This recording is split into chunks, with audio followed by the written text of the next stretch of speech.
I'm Laura Banford, and I'm going to show you how to make shrimp 2 ways. Well, we've cleaned our shrimp, we've marinated our shrimp, and we've wrapped our shrimp up in the prosciutto, and they're all set, and now we're ready to actually saute the shrimp. So I'm heating my pan, so a nice heavy bottomed all clad pan. I'm going to add some grapeseed oil to it. I like grapeseed oil, it's nice and neutral, has a high smoking point. You wouldn't want to use olive oil in this. Grapeseed oil is the one, or maybe a canola oil. That's the only one I would recommend for this. Okay, now we have to make sure it's nice and hot.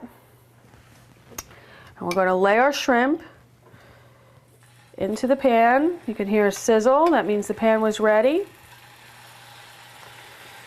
Don't they look delicious? And now they're going to cook side by side for about 2 minutes aside. And when we come back, we'll plate our delicious prosciutto wrapped shrimp.